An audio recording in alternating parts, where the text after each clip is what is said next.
নমস্কার বন্ধুরা, আজ আমি দুধ পনির মশলা রান্না করতে নিয়ে চলে এসেছি। তো এই দুধ পনির মশলাগুলো রান্না করতে কি কি লাগছে সেটা আমি একবার দেখে নিই। প্রথমেই বলি, পনির লাগছে। পনিরটাকে আমি একটু লম্বা লম্বা কেটে, যে যেমন পাবে সেভাবে কেটে নেবে। আমি লম্বা করে কেটে নিয়েছি। একটু আদা বাটা, নুন, চিনি, একটু আমুল স্প্রে গুঁড়ো, সাদা তেল, কাঁচা লঙ্কা আর একটু গোলমরিচ বাটা, হলুদ, ধনের গুঁড়ো, আর গরম মশলা, এলাচ, দারচিনি, লবঙ্গ, আর এদিকে তিল, কাজু আর কিশমিশকে আমি একটু ভিজিয়ে রেখেছি, আর দুধ, ঘি, দুটো তেজপাতা। এই আমার উপকরণ। ঠিক আছে, এবার আমি কড়াইটা গরম করতে বসিয়ে দিয়েছি। এই ফাঁকে আমি পনিরটাকে একটু হলুদ আর একটু নুন দিয়ে মাখিয়ে নিলাম এবং কড়াইতে তেলটা দিয়ে দিলাম। তেলটা গরম হতে থাকুক। এই ফাঁকে পনিরটাকে একটু নুন হলুদ দিয়ে মাখিয়ে নিয়েছি। এটাকে আমি একটু হালকা করে ভেজে নেব। এবার তেলের মধ্যে একটু ঘি দিয়ে দেব।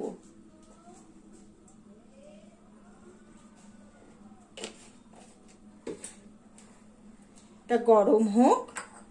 গরম হলে পনিরটাকে আমি একটু হালকা করে ভেজে তুলে নেব।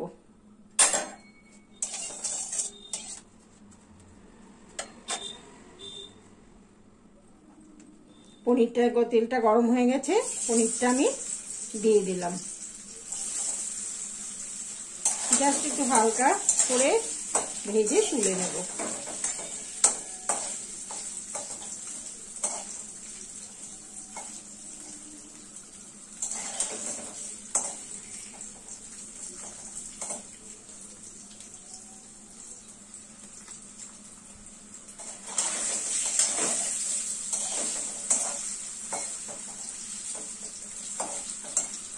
এটা একদম নিরামিষ রান্না, নিরামিষ একদম। আজকে আমার মঙ্গলবার, তাই পুরো নিরামিষ রান্না এটা একদম। হ্যাঁ, পনিরটা আমার এবার তুলে নিলাম। জাস্ট একটু হালকা পনিরটা নেড়ে তুলে নিলাম।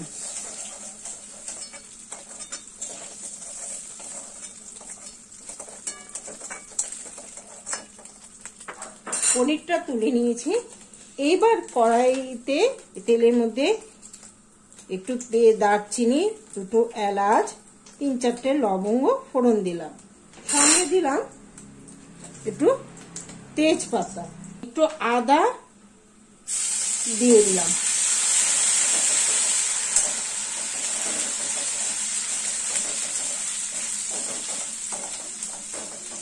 আদা বাটার পরে এই তিল, সাদা তিল, কাজু, কিশমিশ আর পোস্ত একসঙ্গে ভিজিয়ে রেখেছিলাম, একটু এটাকে কড়াইতে দিয়ে দিলাম।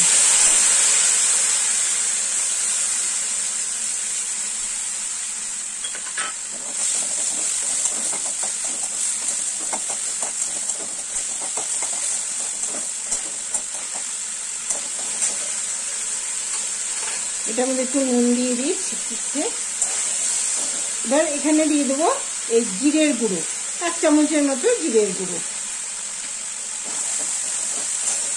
এবার এই কাঁচা লঙ্কা আর গোলমরিচ একটু পেস্ট করে রেখেছিলাম, সেইটাও আমি দিয়ে দিলাম।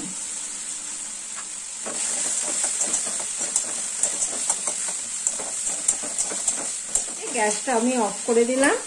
আর এই মশলাটা তুলে আমি একটু পেস্ট করে নিই। হ্যাঁ, এবার আমি আবার কড়াইটা অন করে দিলাম। একটু অফ করে দিয়েছিলাম। কড়াইতে একটু ঘি দিয়ে দিয়েছি। দিয়ে এবার চিনি দিয়ে দিলাম। এটা একটু সামান্য মিষ্টি, সামান্য ঝাল এইভাবে হবে। তারপরে দিয়ে দেবো একটু হলুদ,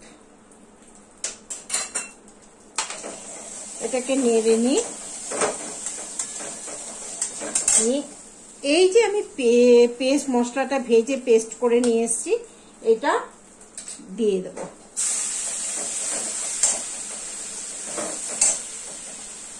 ভেজে পেস্ট করে নিলাম বলেই এটা স্বাদটা খুব সুন্দর হয়। এবার দিয়ে দেবো পরিমাণ মতো নুন। আগে একটু দিয়েছিলাম, পনিরও একটু থাকে, তাই অল্পই হাফ চামচের মতো নুন দিয়ে দিলাম। এটা মশলাটাকে একটু সামান্য একটু কষিয়ে তারপরে বাদ বাকি দেব।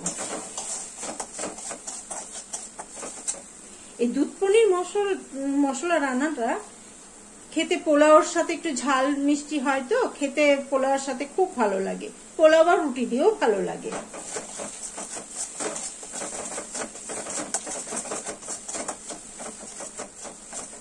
এবার আমার মশলাটা কষানো হয়ে গেছে।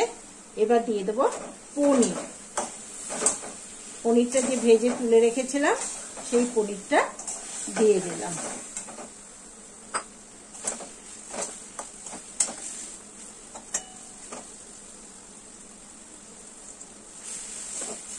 কষানো হয়ে গেছে।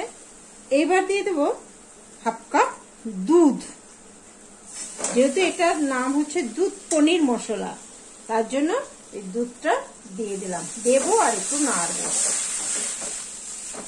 গ্যাসটা মিডিয়ামে রাখবেন, খুব বেশি হাই ফ্লেমে রাখার দরকার নেই। এইবার এই ওপর দিয়ে এই যে আমি গুঁড়ো দুধটা রেখেছি, আমুল স্প্রে গুঁড়ো দুধ, এইটা দিয়ে দেবো। আমুল স্প্রে গুঁড়ো দুধটার জন্যই আরো স্বাদটা বাড়বে। দিয়ে নেড়ে দেবো।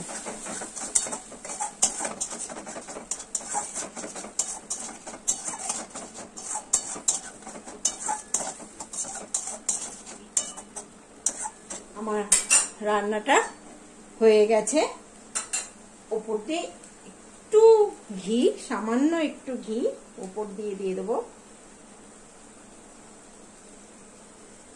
দুটো কাঁচা লঙ্কা। ব্যাস, আমার রান্নাটা হয়ে গেছে। গ্যাসটা আমি অফ করে দিলাম। 2 মিনিট ঢেকে রেখে দিই, তারপরে সার্ভ করছি। এবার হয়ে গেছে। এবার আমি এটা সার্ভ করছি।